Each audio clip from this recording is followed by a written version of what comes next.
welcome to another episode of One Life, One Voice, One Dream with your host, 1Dream. Today we're talking about establishing your identity. It's about knowing who you are, where you want to be, and how to get there. Today I'm joined by Leo Marquardt's head students for 2013, Lungisa Fixer. Unjani baba? Right. Now, tell me, what defines Lungisa? Well, Lungisa, this is one of the names I was given by my grandfather because my parents were too young to actually think about a name to give to me. So my grandfather decided to give me a name, Lungisa. Lungisa, it's an action word. It's a verb. It means to fix something.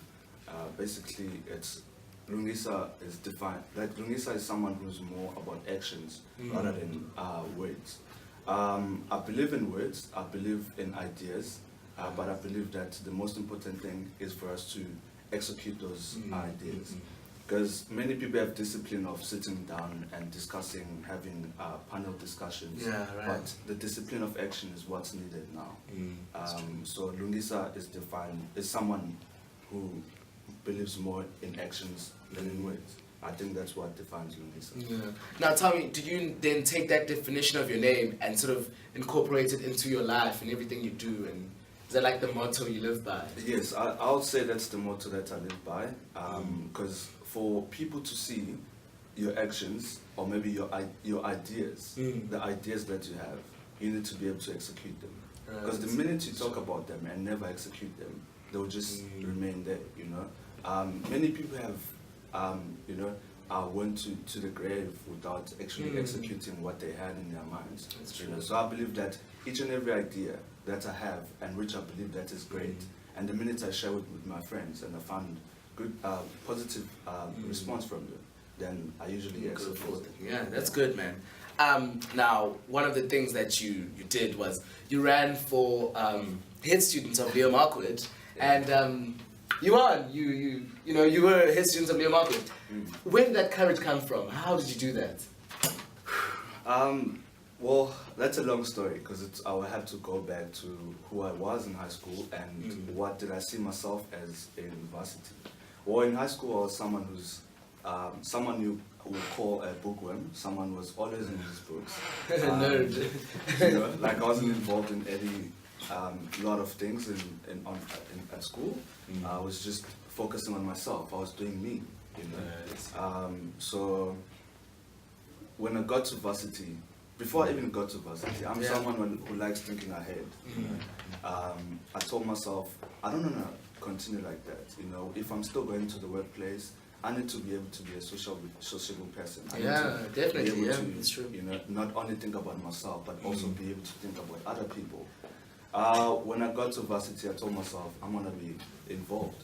I want to take part in everything that's happening here. Well, first of all, first year I first ran for house club.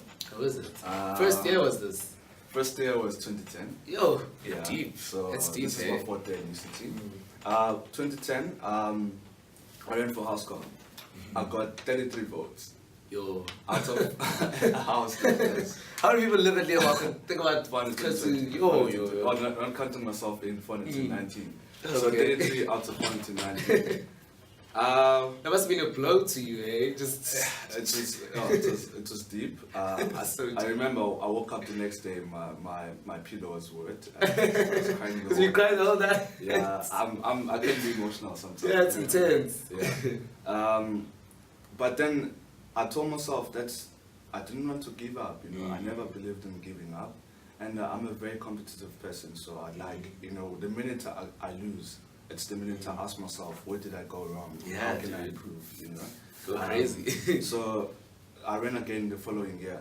Well, first of all, I was like, what can I do now to get myself out there to people so that people can see who Lungisa is? You know, because I think maybe that was the main problem. I applied for being a dining hall monitor. I worked for the whole year, interacted with people with a smile, like you always see me around. The end of the year came. I was like, let me run for house com again. Oh my God. People laughed. They were like, "Oh, this guy is doing it again." Yeah. he's doing it again, and got the 4th highest vote. Whoa! From 33 votes to the 4th highest vote. Yeah. Yo, that's deep. And Well done. I made it as deputy head student, but then due to the fact that I had ideas that had not already executed during my time as deputy head student, I was like, why not for a second term? You know? Oh, yeah? And I went for a second term. I broke a record because I got I don't think anyone has ever got this highest votes in Margaret. Oh my gosh. So Must be nice. Must be so nice. So yeah, it's being. Well, the question was how has it been being head student of this race? It's a huge race, and in Margaret, you don't need people who are just willing to follow, but then you need to give them a reason why they need to follow.